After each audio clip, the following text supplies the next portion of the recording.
Alors, l'heure est au mot de bienvenue. This is the time for all the welcoming addresses.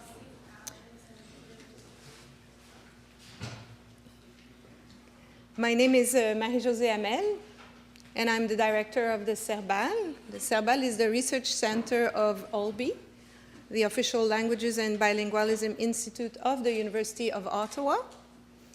And this is my colleague, Sylvie Lamoureux, who's also the conference co-chair. And she's kindly replaced me during my 6-month sabbatical last term. So that's why for the first July to December, you were dealing with Sylvie, and who took charge of all the call for papers and abstract evaluation, and also dealt with our new OCS system for the as a host for the conference site. So we're quite pleased that over 100 people have registered for the conference, so you'll see them trickling in over the morning. And it's already our 6th edition of the CERBAL conference. So I don't know if how many of you, like me, have been here since the very first, which was in June 2008, when I was a new hire here. So it's interesting to see how it evolved and the changes that have come. So I'd like to also offer greetings, not only to the people who are in the room, but everyone who's following us on YouTube, the members of our local, national, and international networks. So welcome to all of you, et merci à tous de votre collaboration et de votre patience avec notre nouveau système au début de l'année, and it's nice to put faces to the names today. Yes, indeed. So the last time we met, that was in 2012, and our theme at the time was innovative practices in computer-assisted language learning. And I reminded you that users of technology in second language learning and teaching are risk takers, they are multitaskers, they are problem solvers, and they are doers of plans B and C. And you know what? I could repeat just the same this year when describing literacies and autonomy of the advanced language learners. So being on a bilingual campus, city, and country, being Anglophone, Francophones, Allophones, natives, immigrants, this theme resonates with many of us in our research and our practice as second language teachers, trainers, as well as lifelong language learners, as you can hear me when I speak English. So the challenges are great, and so are the rewards when attaining a high level of competency in a second or a foreign language. And hence, let's together focus on this theme over the next 2 days. Let's think, pair, and share, like I like to say, our thoughts, ideas, and experience. 2 artefacts vous seront utiles durant le colloque. Le premier étant le programme. Je le montre aux gens qui sont en ligne. Alors, ce programme, il offre une description détaillée des 2 conférences plénières de Mesdames Heidi Byrne, that I would like you to identify, so you will see her very soon, et Madame Nicole Poteau, des 2 tables rondes organisées par mes collègues Sheila Scott et Huguette Bourgeois. Pouvez-vous vous identifier? Voilà, Sheila et Huguette. Monica Gézac, que nous allons voir plus tard, et le symposium de ma chaire de recherche avec pour invité Nicolas Guichon, le voilà, Jérémy Serrard et Chantal Dion qui va se joindre à nous plus tard. Enfin aussi, une 30aine de présentations individuelles sous forme de communication orale, sous forme d'ateliers et d'affiches. Alors merci aux collègues canadiens et d'ailleurs d'être là avec nous pour partager le fruit de vos recherches et de vos pratiques. Il y aura aussi un horaire. Donc, l'horaire est un objet à part, un artefact à part, avec des indications précieuses sur l'heure, la salle et la langue utilisée durant la présentation. Donc, vous allez voir, vous avez des petites icônes qui vous indiquent la langue de la présentation et vous aurez des étudiants qui vous feront part de la langue utilisée durant la période de questions. Plusieurs personnes qui m'entourent sont ici pour vous aider. Un comité exécutif très efficace, des techniciens et une demi-douzaine d'étudiants volontaires. La majorité d'entre eux, tout comme moi, portent un superbe chandail bleu couleur bleu schtroumpf. Alors, vous ne pouvez pas les manquer, n'hésitez pas à les solliciter. Les étudiants vont notamment assurer la présidence des sessions parallèles. S'il vous plaît, présentateurs, présentatrices, regardez-les et respectez les consignes de temps. 30, 10, 5.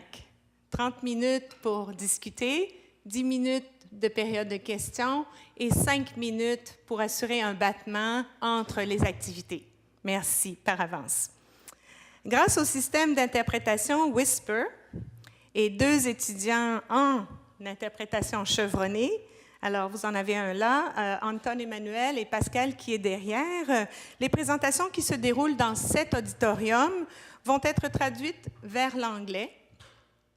Et donc, on vous invite à utiliser des écouteurs qui vont vous permettre d'entendre vers cette langue les présentations qui se produisent dans cette salle. N'oubliez pas de rendre les écouteurs à la sortie. C'est un système qui est coûteux, précieux. Donc, vous empruntez et vous remettez. Je termine en vous invitant à réagir, à poser des questions, à partager vos impressions sur Twitter. Donc, on est #Cerbal2014 durant le colloque. Et je cède maintenant la place et la parole à M.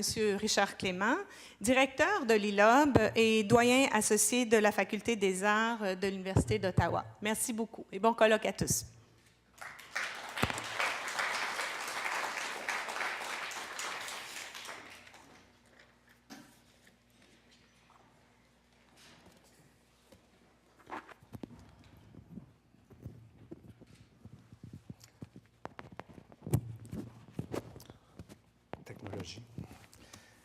Alors, merci Marie-Josée. Pardon. Alors, distingués invités, chers collègues, au nom de l'Université d'Ottawa, de la Faculté des arts et de l'Institut, je vous souhaite donc la bienvenue à cette 6e, effectivement, édition de la conférence du Cerbal. Welcome to all.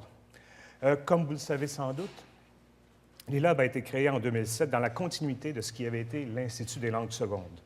En plus des missions d'enseignement de l'anglais et du français, ainsi que de l'évaluation des compétences propres à l'ancien institut, l'ILOB s'est vu alors confier le mandat de devenir le promoteur et le diffuseur des connaissances canadiennes en matière d'enseignement et d'apprentissage des langues, de bilinguisme individuel et collectif et d'aménagement linguistique.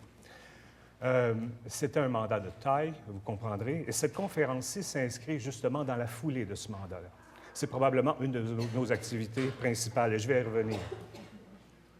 To that end, we have developed through the years relationships East and West with European partners, notably the European Center for Modern Languages and the European Commission, as well as with numerous Asian and Middle East partners, North-South, through the Inter-American Organization for Higher Education, for which we are currently establishing a language training network, as well as our involvement in a project to foster bilingualism in Sri Lanka, no less. And of course, all the while maintaining contact and involving our Canadian partners, be they research centers or professional associations. At the University of Ottawa, a recent research achievement has been the creation, under our instigation, of 4 research chairs on bilingualism. Marie-Josée Hamel is our first incumbent. Le colloque du Cerbal s'inscrit bien, comme je le disais, dans la foulée de notre mandat. C'est certainement l'événement qui sollicite le plus d'énergie chez nous. Le thème de cette année est particulièrement porteur parce qu'il touche à des phénomènes qui nous sont certes familiers dans ce contexte-ci, mais aussi complexes et fragiles en raison de leurs multiples déterminants et multiples obstacles aussi.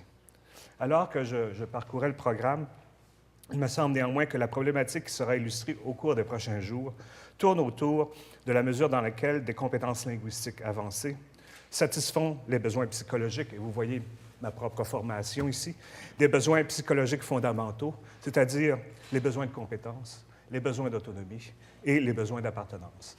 J'espère pouvoir vous en reparler tout au cours de ces 2 jours. J'aimerais finalement remercier nos multiples partenaires, dont certains représentants sont ici avec nous. Vous verrez leur liste à l'endos du programme. I would like also to thank Marie-Josée Hamel and her team for all their work during making this possible, and wish you as well as to our colleagues following us at a distance, a very fruitful scientific and networking conference. Now, finally, I would like to invite Jessica Chang, President of the Association of Students in the Second Language Teaching Program, to introduce our first speaker. Jessica.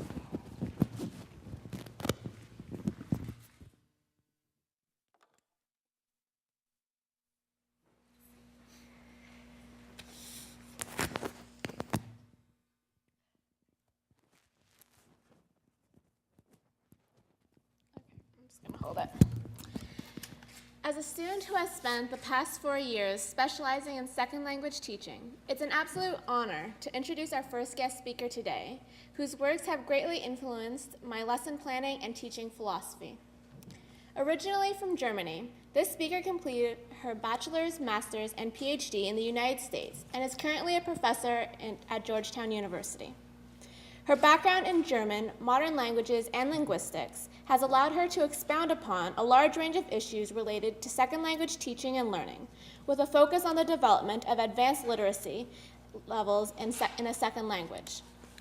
This focus on advanced literacy levels allowed her to be a key member in the creation of a 4-year content-oriented and task-based curriculum that has gained national and international recognition since its development from 1997 to 2000.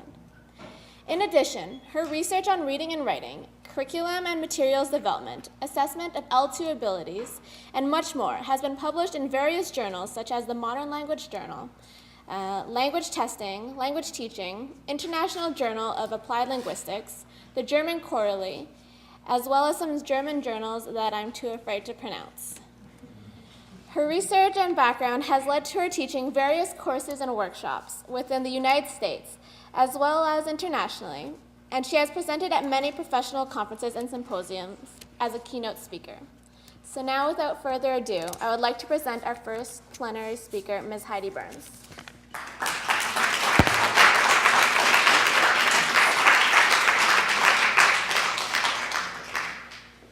I'm going to clip this on here.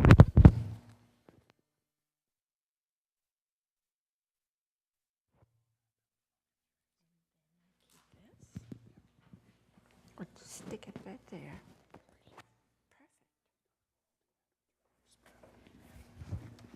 Perfect. Somewhere. Okay, we're good. And then, is this good enough if I have it right here? Oh, yeah. Sure. Good. Good morning to everyone, and thank you very much for the warm welcome.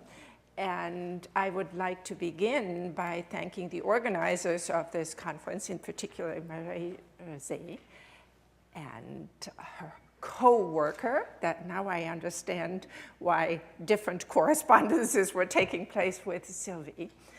And thank you to all of you for coming here, because even in the brief conversations this morning that I had over coffee, I realized that people come from quite a distance to this conference. I have to apologize first for doing this in English. I said on the walk over, my French is from way back when in Germany, and this would be a good place to be and get from reasonably good listening comprehension in applied linguistics to productive speaking, but I'm afraid to subject you to this kind of behavior on my part now. So please forgive me for doing this in English. The topic that I have chosen, obviously, is the larger topic of the advanced learner. But since the advanced learner is most certainly a very complex person, there are many ways in which one can talk about advanced learning. In a plenary talk like this, there is an additional problem with it. On some level, plenary talks are, I suppose, to be reinforcing of things that you already know, which I am quite certain is the case with this audience. I am surely not telling you too many new things.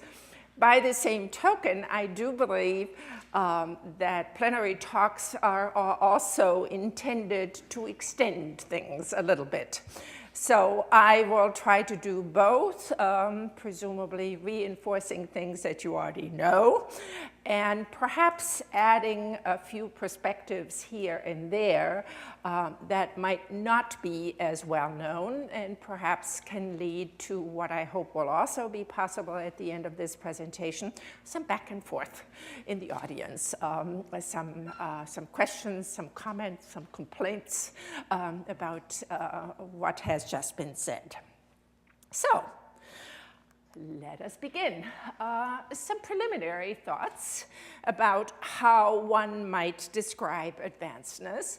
And as I was getting ready for this talk, I thought, what am I telling these people anything about advancedness? They already know it. But on some level, the very decision to link advancedness with bilingualism and multilingualism is actually a relatively new development in applied linguistics.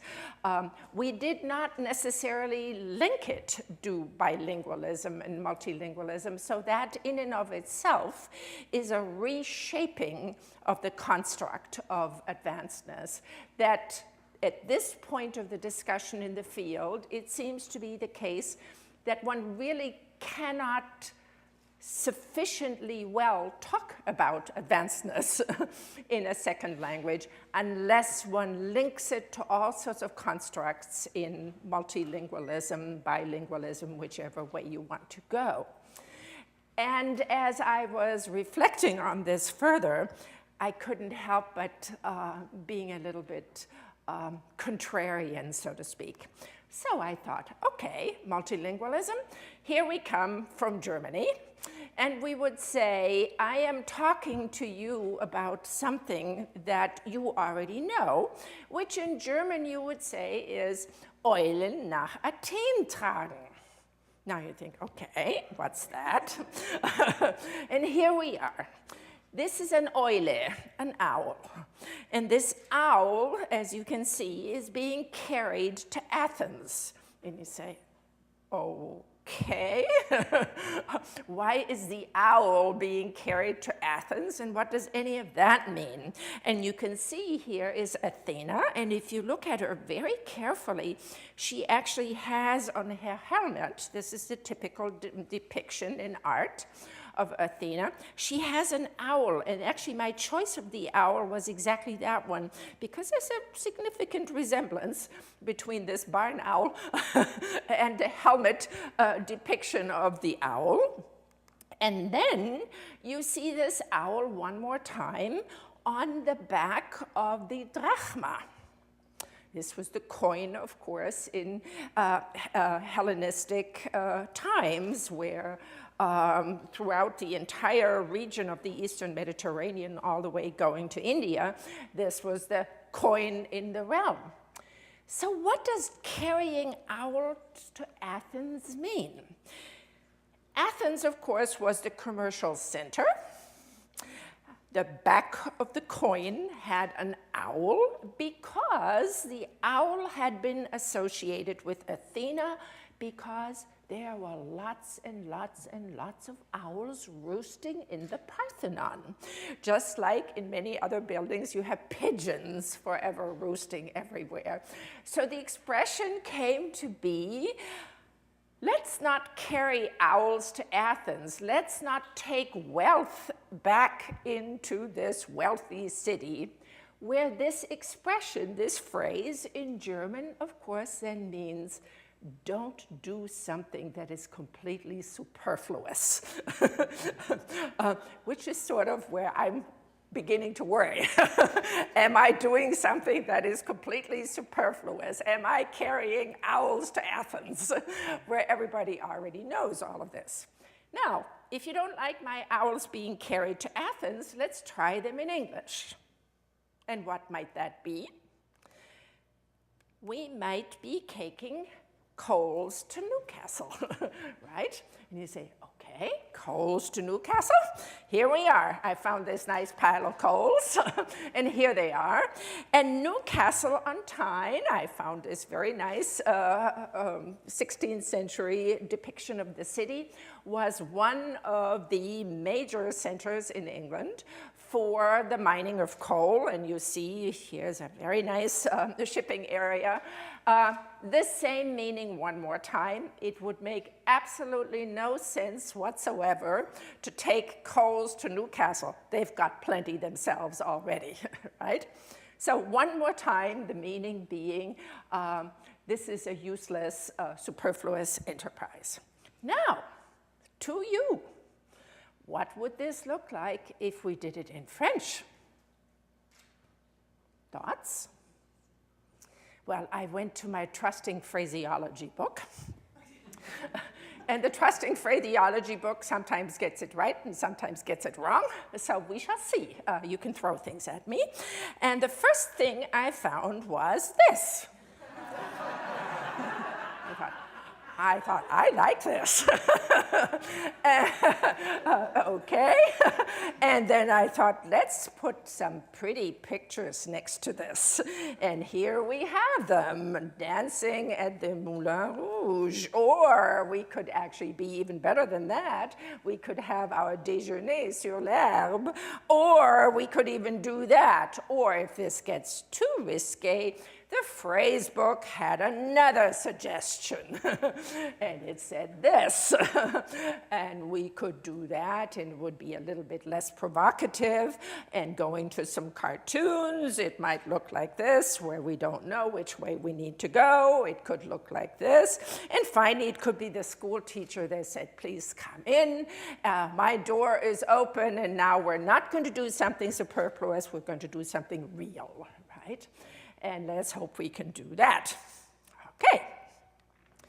Advancedness in bilingualism and multilingualism now being very closely connected in applied linguistics. And another linkage that did not used to be made in the past, but it is now very strongly made, is linking advancedness with literacy, or again, the multipleness of it coming to the foreground with multiliteracy, where the assumption is, and this is a rather significant shift here, that the kinds of language abilities that we want to foster with advancedness are very strongly linked to phenomena of literacy.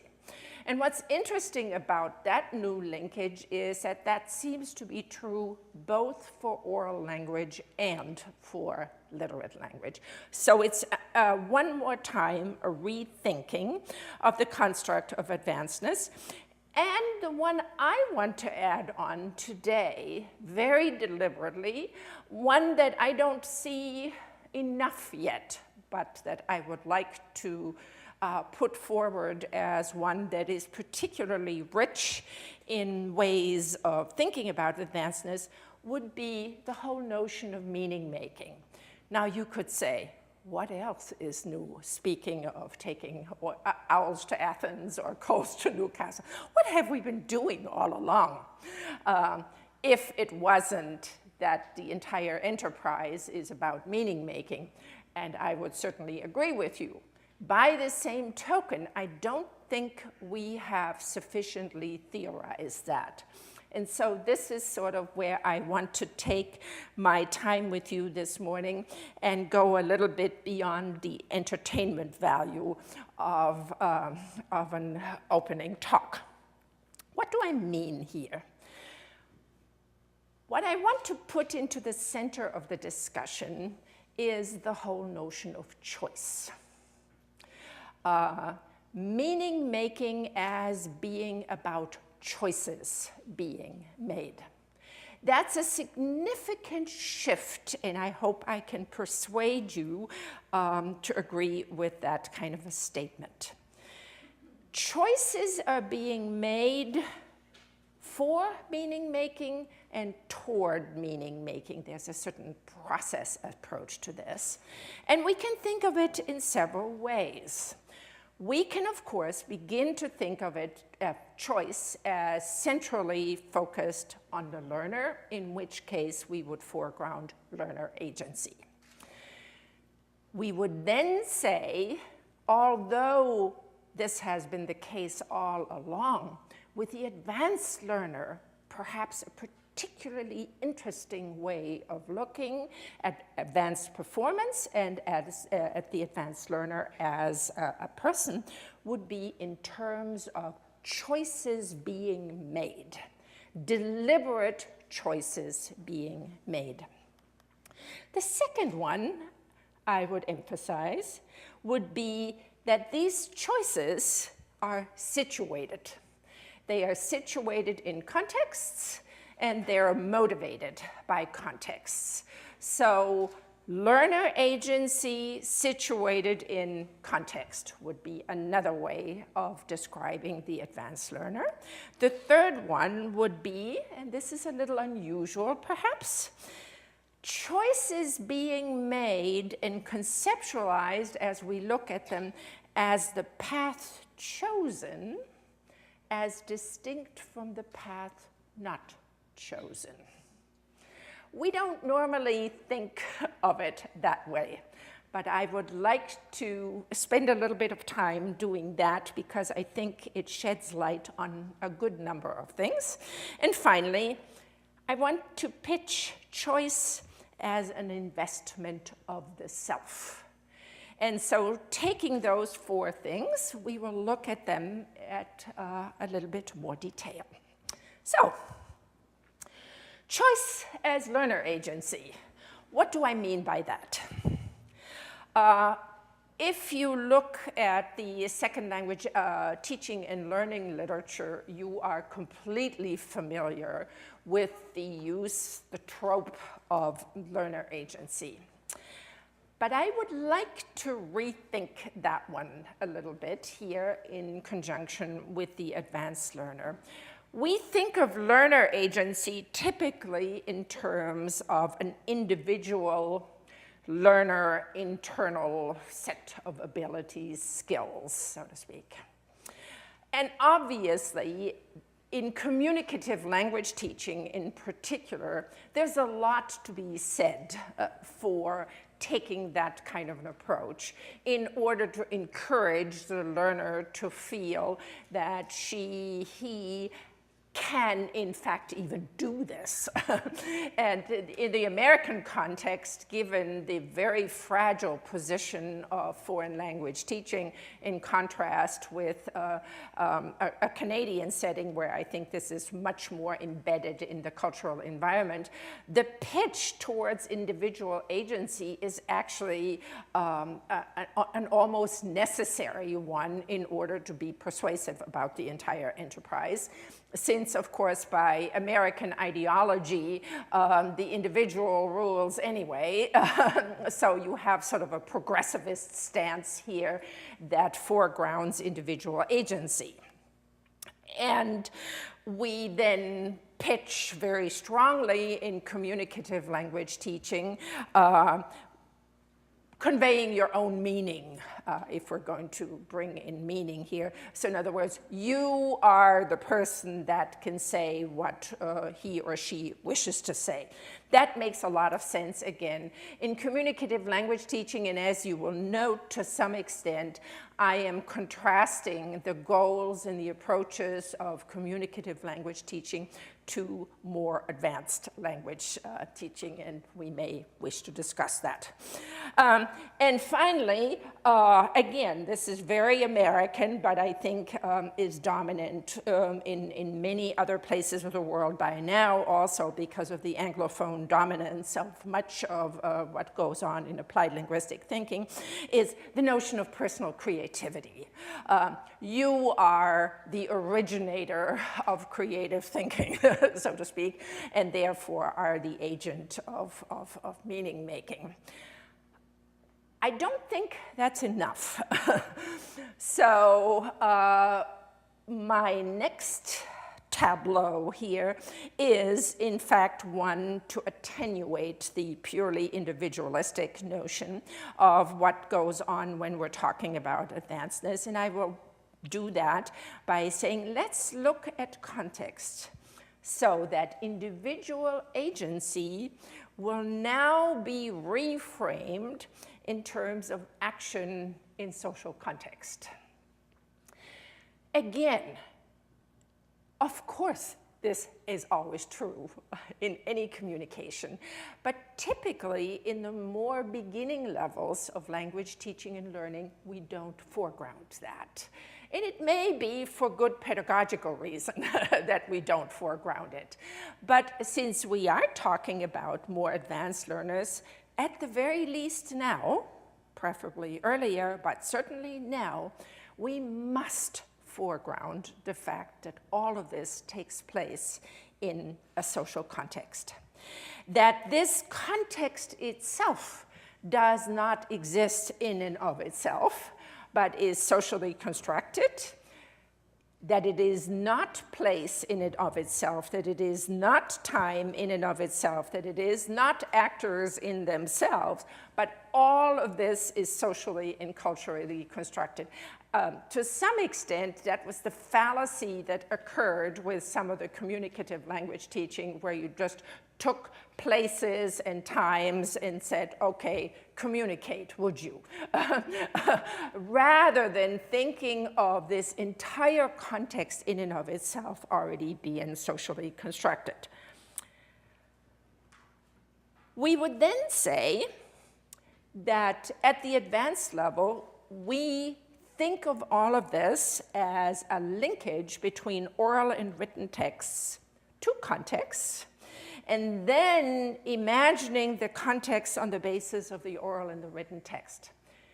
Let me restate it slightly, since I am, of course, talking primarily about instructed settings. Talking about immersive settings would be a totally different affair still. But what we're asking our learners to do, and in an FL environment, this is an extraordinarily complex affair, to enable them to link the oral and the written texts that you use for instruction, and to imagine the social contexts that must be true in order for the texts to say what they say and to be constructed like that. And in reverse, to imagine the contexts and then come up with the oral and written texts that would fit the imagined context. This is, as I say, intellectually, aesthetically, emotionally value-laden work that is extraordinarily difficult to do. But what is now showing up in the literature, and I think quite nicely, is the whole notion that, of course, in literary cultural theory has been around for a long, long time, the whole notion of imagined communities, where Benedict Anderson and folks like that linked it to the entire idea of nationhood, that these are imagined communities. I think that same thought is quite a potent thought when I think of my advanced learners in a classroom in German, in Washington, D.C., where there isn't much German around anywhere. We are a pure FL environment, and yet I have this crazy idea that I would like for them to be reasonably competent, advanced users of German in this setting.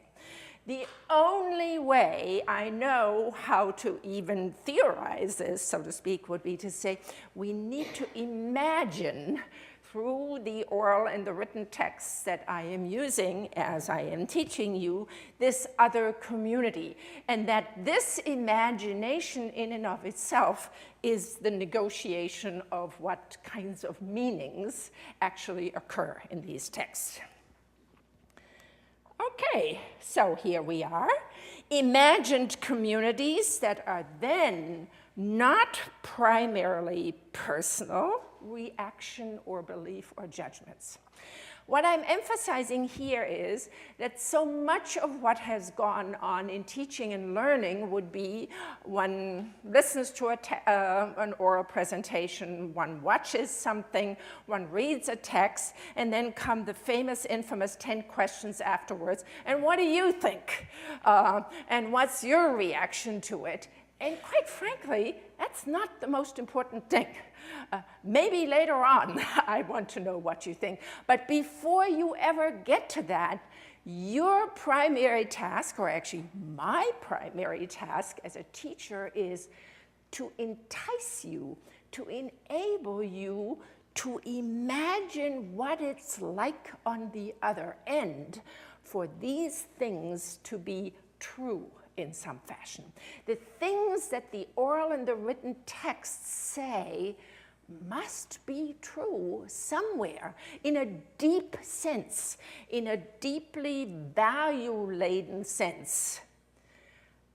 What is it that would entice you to be able to take this important step, both culturally, intellectually, and linguistically? In other words, take the folks on the other end seriously. Don't start out by saying, and I think this is really kind of weird, right? Have you heard that? No, I don't want to hear that it's weird.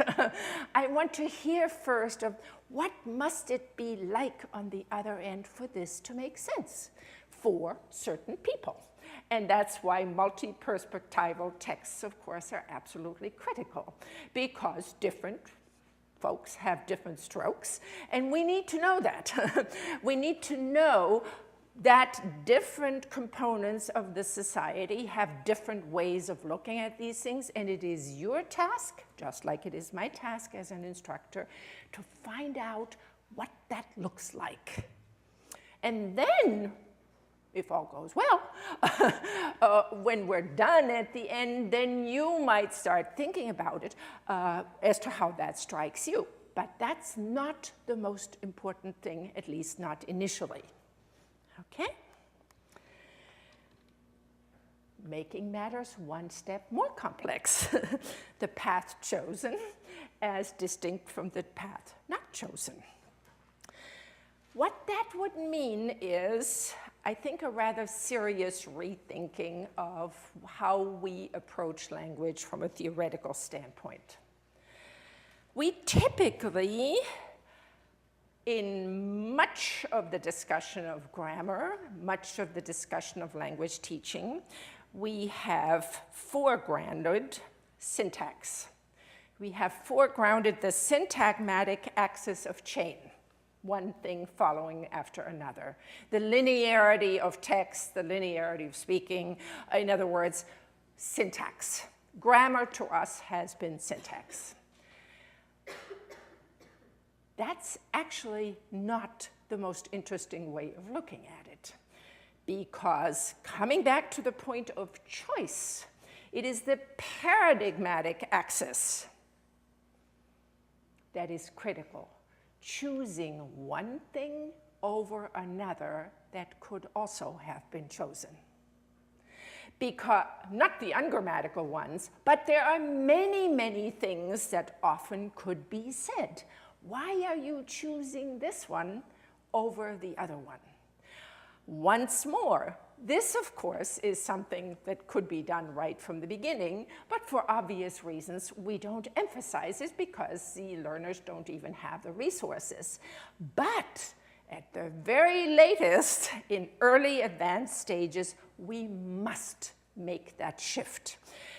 Yes, your basic syntactic behavior is sort of there, mezzo, mezzo, but I want you to think very carefully why you are choosing to say things this way versus this way, where the syntagmatic axis and the paradigmatic axis, of course, influence each other, right? So the paradigmatic axis of choice has consequences for the way the syntax goes, and in reverse, the syntax has a way of limiting or pushing you or highly likely pitching you towards certain choices that you ought to be making in context. Notice that the enterprise now is becoming much, much more complex. It is pitched towards nuanced behaviors, which is what I am trying to encapsulate in the whole term of choices being made, okay? And those choices are, one more time, different from the way we have portrayed languages in the beginning levels of instruction. They are not rules. They are probabilities, they are typicalities, they are not category memberships. There's all sorts of shifting possible. If it weren't possible, the language wouldn't be able to do what it needs to do. It needs to be able to be highly situated. It needs to be able to reflect a context. So it has to be dynamic, and it has to be topological, sort of like a geography moving from one thing to the other, and relational rather than categorical. This is a major rethinking, particularly since most of our beginning instruction lives under the illusion of rule-based behaviors, of categorizations. That's the way textbooks present things. That's the way grammar books present things. That's the way our entire notion of accuracy, fluency, and complexity is pitched, as though that were it. But of course, it never was. It's a convenience that we use. We must get rid of that convenience pretty quickly if we're talking about advanced levels of acquisition. And finally, I would like to then say, again, something that, of course, is true all along, but really comes to the fore now. Choice is an investment of self.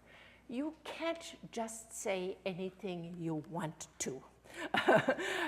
You must say something, or should be invested enough to be willing to say something that respects the dialogic nature of language use. There is an investment that you make when you say certain things. Toward whom? Toward what? For whom? For what? That brings up notions of responsibility. You can't say anything you want to. It has consequences. Acts of meaning-making make a difference. You have all heard the joke in beginning levels of instruction when learners are told to, in essence, run through the grammatical system and say, okay, tell me about your family, and the student comes back and, how about your brothers and sisters? And the student says, I don't have any brothers and sisters. And the teachers will say, well, just say so anyway. My brother is such and such. such, you know. In other words, there is no investment, there is no truth value to any of it. The message is actually seriously off.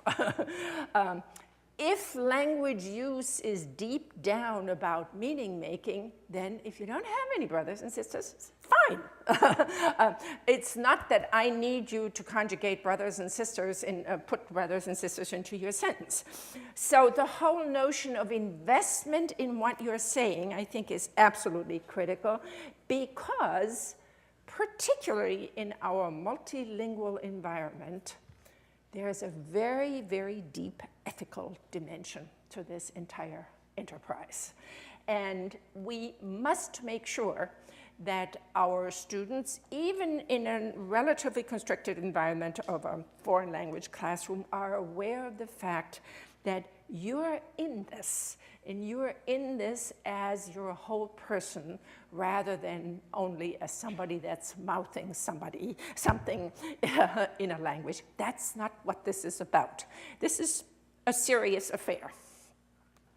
Okay, so here we are, summarizing it all one more time. Well, what does it mean?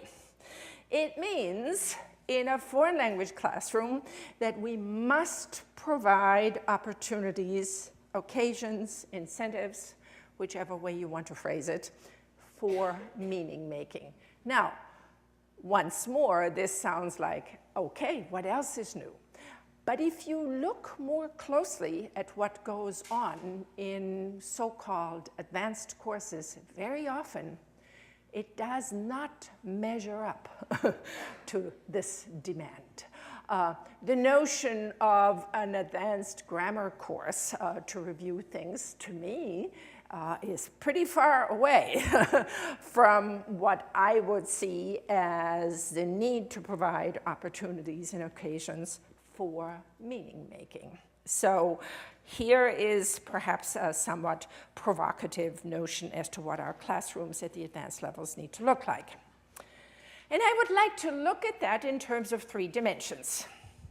We've said it's all about choice, and we could look at this in terms of the ability to make choices, in which case we could call it empowerment, so to speak. We could look at it in terms of the need to make choices, in which case we will shift the notion of need to forms of engagement. And then I would like to add, because that has been very much my experience with advanced learner, is the aesthetic, intellectual desire and delight to make choices. And I would like to call that enjoyment. I think at the advanced level, probably again, much earlier already, unless there is something along those lines in there, why should I stay to begin with? Why should I put myself out like this? Because if there is anything this enterprise is, to use a vernacular, it's a hell of a lot of work. And you have all done it yourself, and I think we need to recognize the motivational aspect of an aesthetic intellectual desire and delight to be the underpinning motivationally for the tremendous amount of work that will be necessary for you to become a really competent advanced user of the language. Lifelong engagement, to put it mildly. So let's look at this real quickly. Ability to make choices. What does it mean? We've already set up a couple of key markers, so I can go relatively quickly on some of those. We've already said that the whole enterprise is about flexibility, deep down. It's about semiotic flexibility, where with the language in and of itself does not exist. It is not graspable, but it is a meaning-making potential. It's a potential that you realize. So deep down, we are asking in an instructed setting for people, it's an astounding notion, to grasp the potential of an entire semiotic system on the basis of relatively limited material. Just think of that, what we're asking people to do, because in the end, we want them to be able to say their own thing, right? That's possible only if they have a reasonably good sense of the potential of the system and translate the system potential into realized acts of meaning. That's what we want to have happening. So one more time, contrasting it with what we have typically done. This is not, advancedness is not additive. It's not that you've gotten better at the typical things that we have put out, namely more complex, more accurate, and more fluent. CAF, as you look at the applied linguistics literature, of course, complexity, accuracy, and fluency is the mantra. And so advancedness then is typically portrayed as, well, would you please be more complex? Would you please be more accurate? How many times do I need to tell you German adjective endings function like this? We did this in intro 1. Here you are in whatever you are, and you still can't do it. Would you please get better? And would you please get more fluent? No, no, no. Yes, yes, yes, of course I would like all of these things to happen, but that's not the crux of the matter. What I really would like for you to be able to do is to get a sense of the semiotic resources of the language and apply them appropriately in particular contexts. What does that mean? It means that you need to develop an awareness of the lexicogrammatical resources. We're not separating lexicon from grammar. Again, we never should have, but we most certainly can't at the advanced level. There's no way theoretically nor practically to separate lexicon from grammar. It just doesn't work. Never has, and most certainly can't at the advanced level. And we need to be able to develop in our learners a trinocular, three-perspectival way of looking at things. From above, the words in their meanings. From below, the expression plane, whether it is in writing or in speaking, sounding and writing, and from around. Flexibility, this way, this way, this way, where they will all influence each other in order to get at my favorite topic of choice one more time.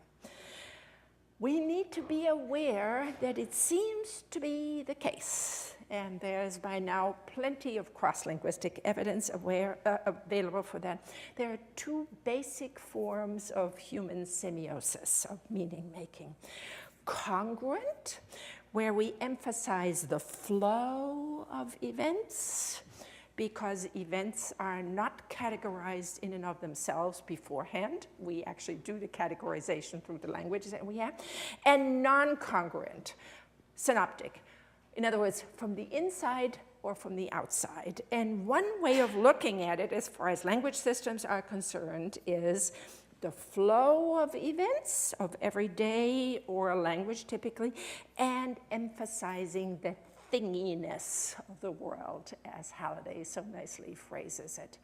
We can think of it as action and flow. We can think of it as things.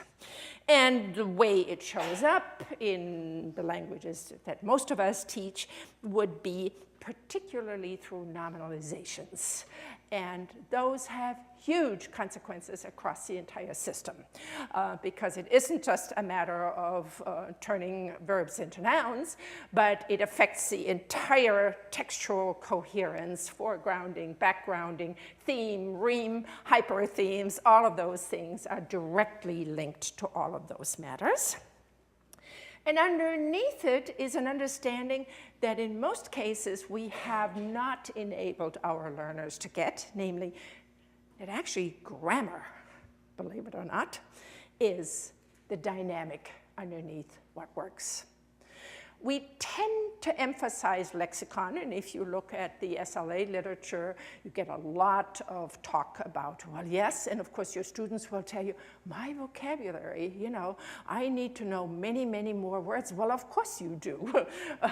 But deep down, your facility with sophisticated meaning making is not really driven in its deeper understanding by lexicon. It is driven by your nuanced awareness of the capabilities of the grammar of the language that you're studying.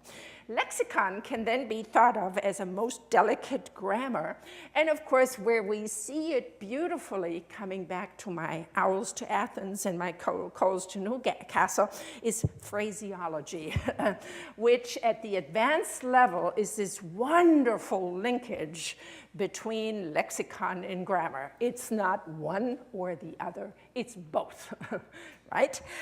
So phraseology, collocations, sentence stems, metaphors, proverbs, all of those more extended ways of using the language become absolutely central to advanced levels of ability.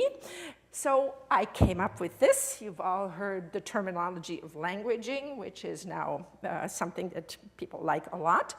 And so I took it one step further and I said, languaging is sort of a dance between phrasing and grammaring. Back and forth, the very thing that I said earlier. We need to be able to this way, this way, this way, in order to have the kind of flexibility that we need. And why is this not moving? Here we are. So we've sort of taken care of it at the bottom. I need to hustle a little bit. Ability to make choices in extended oral and written texts. The central focus of advanced ability levels is textual, where I use it for both oral and written text, and genre-based, because texts in and of themselves are really not teachable.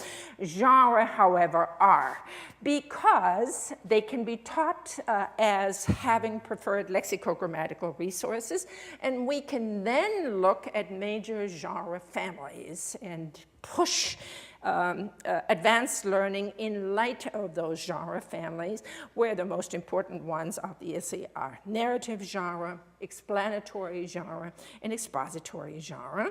And we would look at those in terms of their typical or probable stages and resources.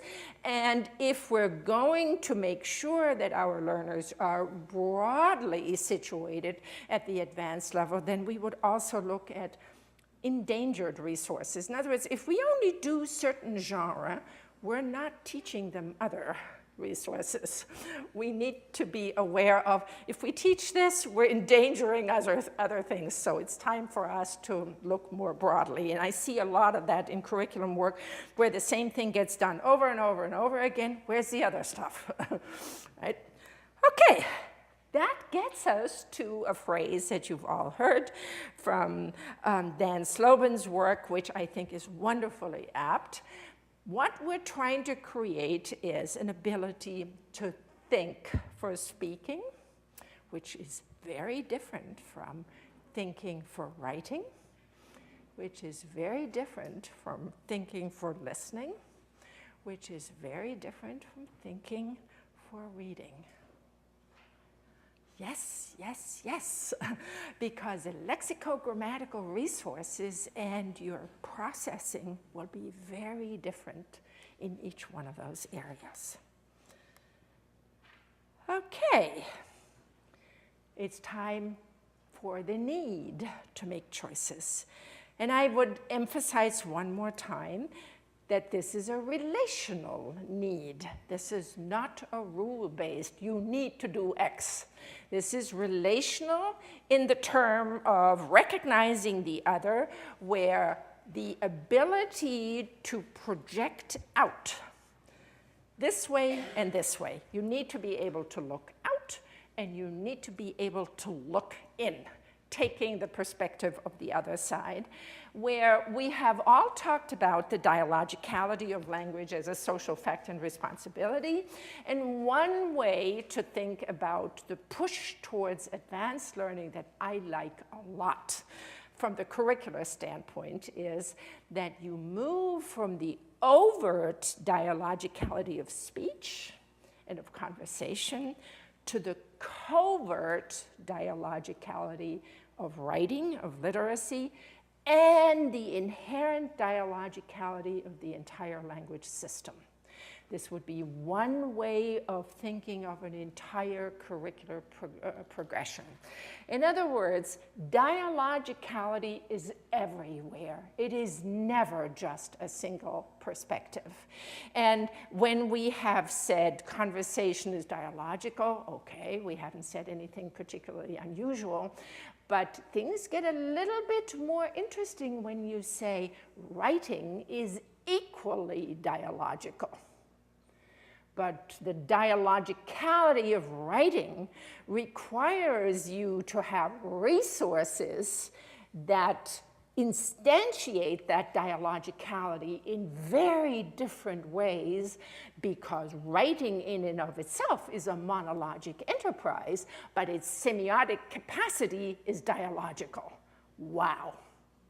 What sort of resources do I need to make available to you so that you can create this dialogicality of writing that is absolutely central?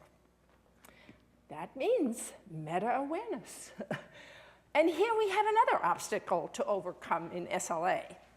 SLA has loved to privilege. All you need to do is open any applied linguistics journal, including the Modern Language Journal, of which I am editor.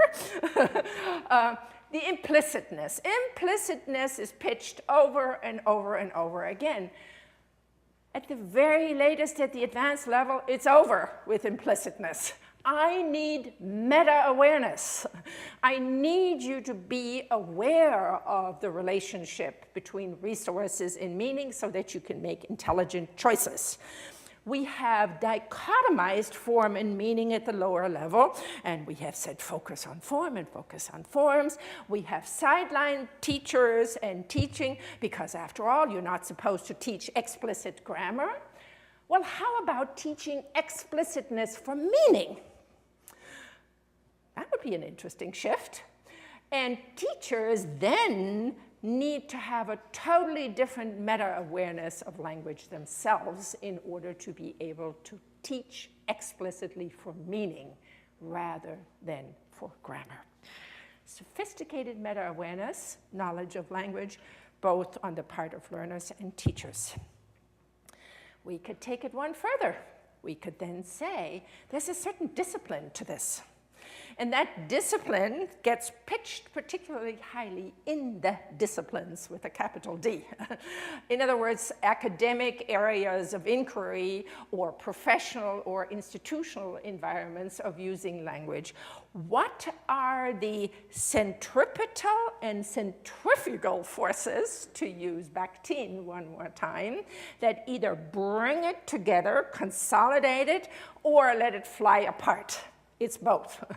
The dynamic, one more time, is there both ways, and disciplines do exactly that. They discipline you to do certain things. And what is it that is the nature of that discipline that then leads to knowledge creation and knowledge transmission? Because that's what the disciplines do. They use language to discipline the members of the group, so to speak, so that knowledge can be created relatively efficiently and that knowledge can be transmitted. And then different disciplinary areas, using Basil Bernstein's notion, do this differently. The humanities do it differently from the social sciences, do it differently from the natural sciences, and one major way of differentiating that is in terms of horizontal knowledge construction versus vertical knowledge construction.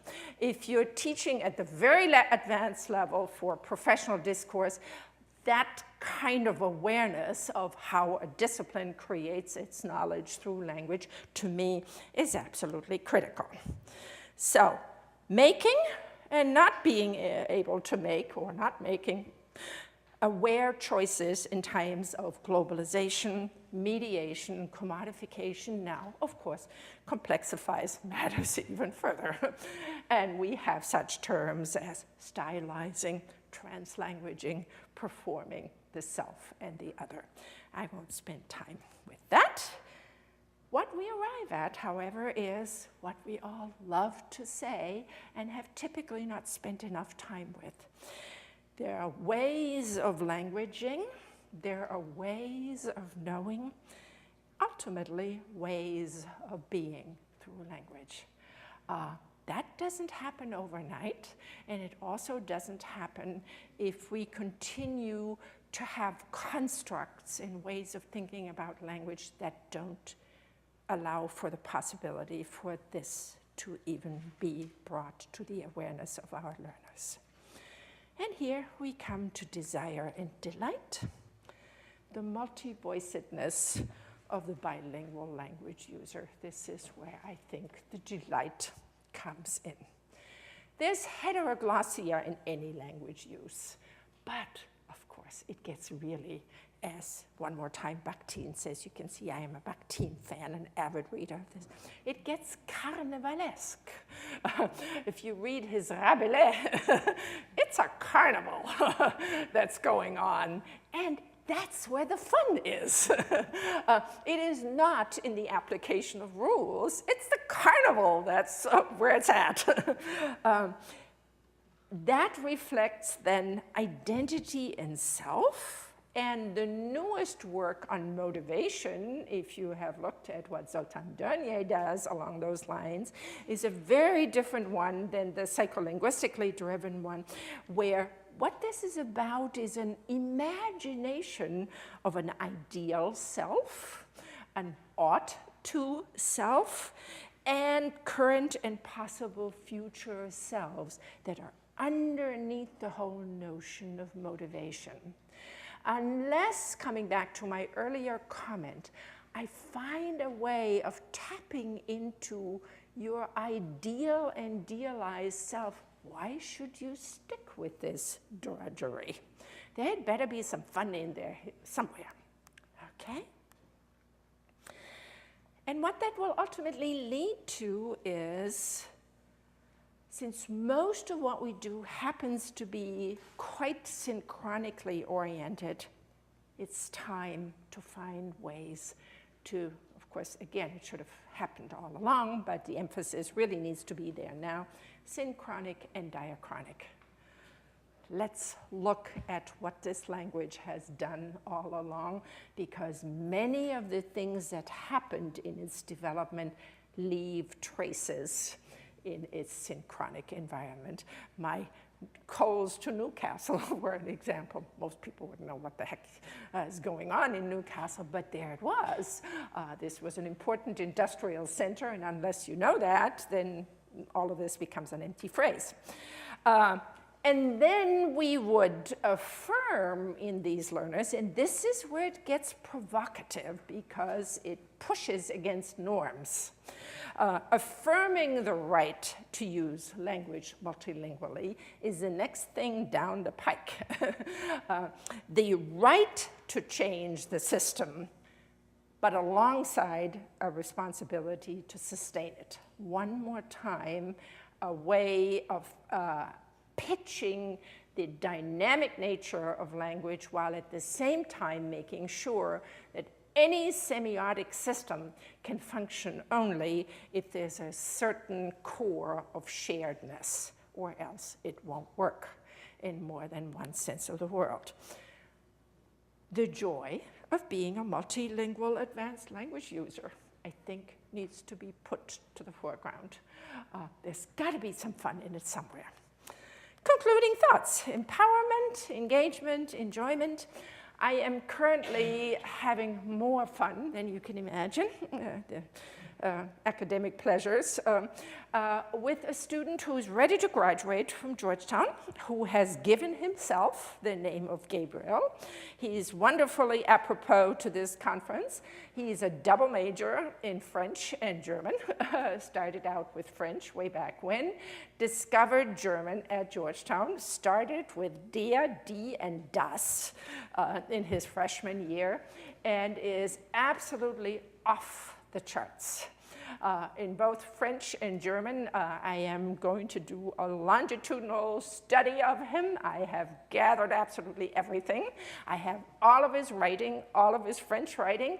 I have all of his German writing from the beginning to the end, all of the semester exams, including all the corrections.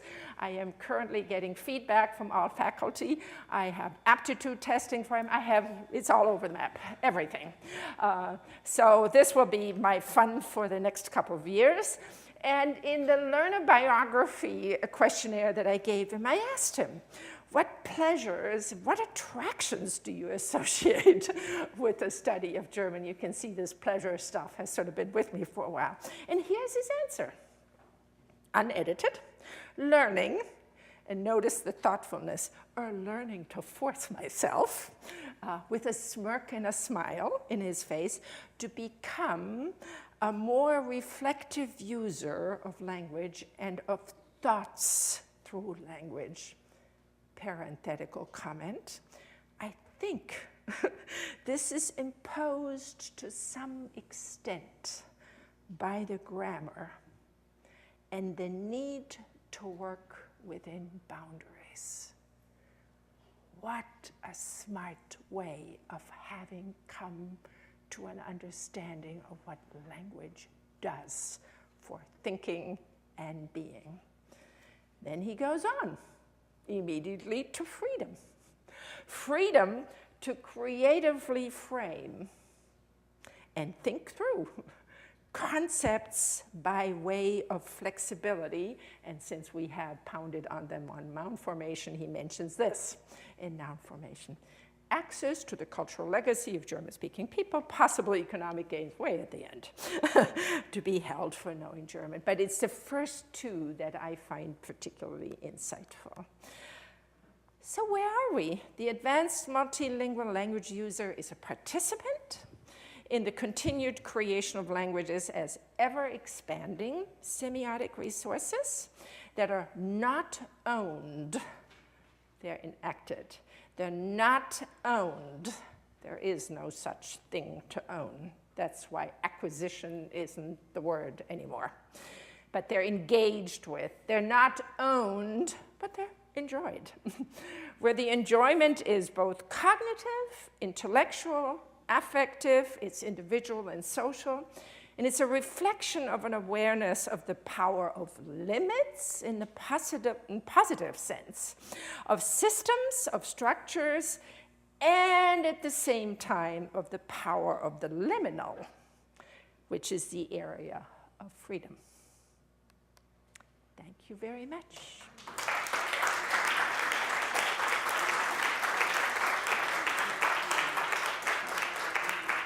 And after a very harsh winter that you've all heard about, that's actually what the campus looks like right now. Okay. Thank you very much. Do we have a minute, or do we need to get everybody into their coffee break? No, we will make time. They can get their coffee. Comments, complaints? We have to use my... Oh. Is it working? Yes. We have to use microphones so that people can hear us also online. So if don't be intimidated, just go to a microphone and have a comment or a question for our guest speaker. Thank you very much.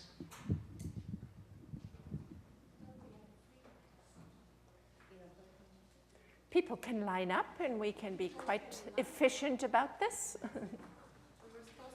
Thanks. Yeah. Hi, my name is Huguette Bourgeois, and I'm responsible for the advanced professors on campus here. So you can imagine I was very, very pleased with your presentation, especially when you talk about the intellectual delight and desire and aesthetic that you can actually get from these learners who are very high achieving people. Exactly. And they just love learning, and also the fact that you do have to let them make choices Yes. as to how they will, and I was very, very pleased with your presentation. Yeah. Thank you so much. Thank you. I think that is really at that level the absolute core. Yes. As we say sort of flippantly, and I actually say that in class, I can't learn you anything. I can only, hopefully, present opportunities for you, as sociocultural theory says so nicely, and Leo Van Leer says so nicely, affordances. Grab those affordances, and the likelihood that you will grab them is if there is some emotional, aesthetic, intellectual linkage to that. I'm a firm believer in the academic environment that there's a quirky relationship and a good relationship between the intellectual and the aesthetic and the enjoyment part of it. Absolutely. If that isn't true, I think that would be a problem for us as teachers, and I think it would also be a difficulty for learners.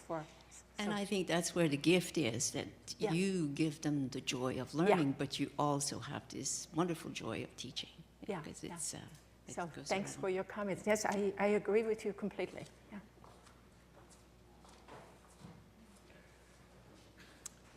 Hello, thank you so much for this wonderful talk.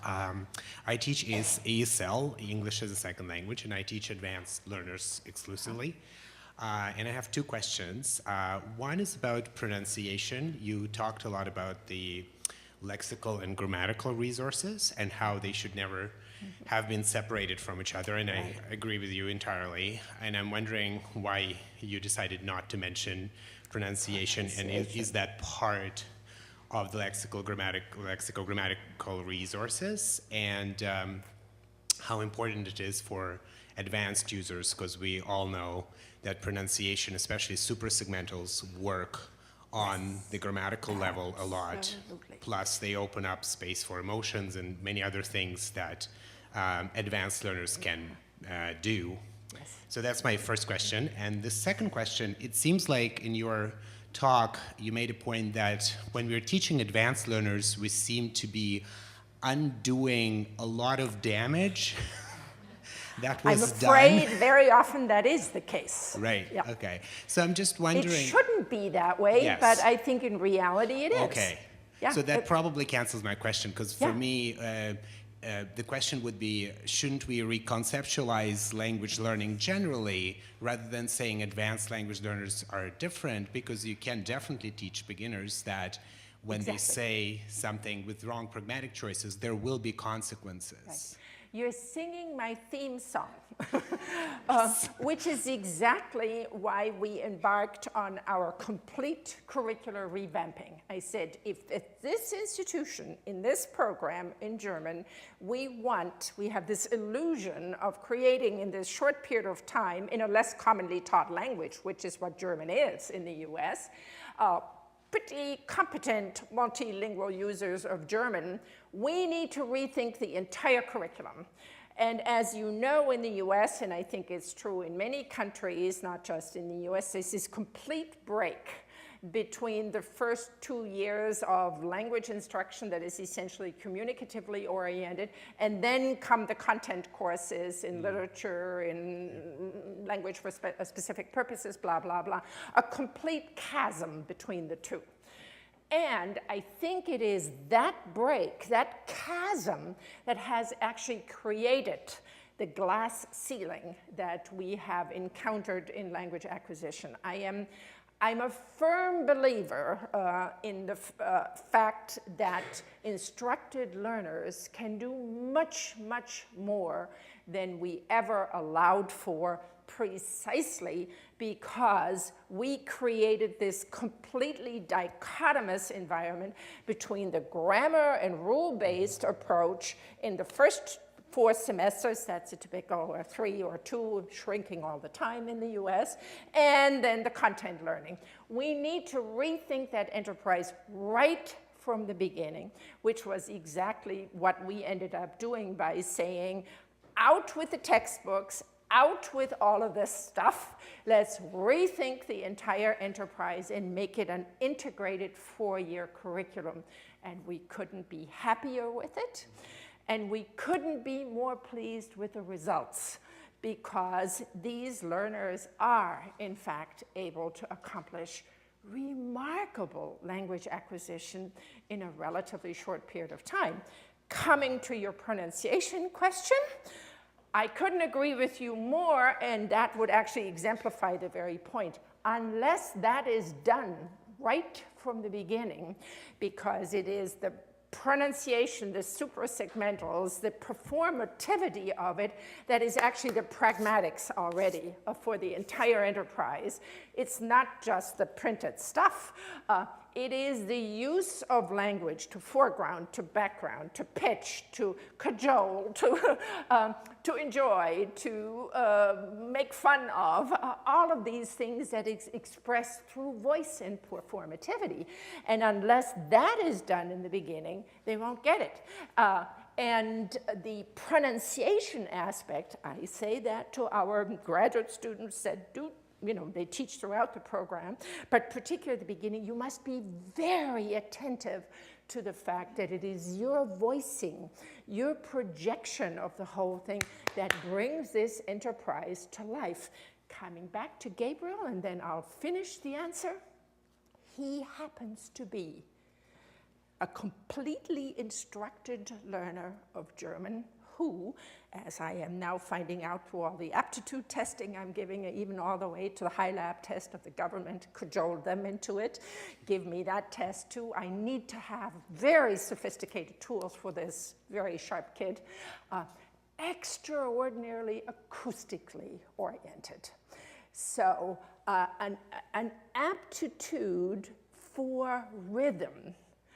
And this is the terminology he uses. He said, the rhythm of the language. He does, and then he says, I took French because it's a beautiful language. Have you heard this before? And then he goes to German and he says, and the rhythm is very different because the rhythm of German pitches itself to the qualities of German as a grammar.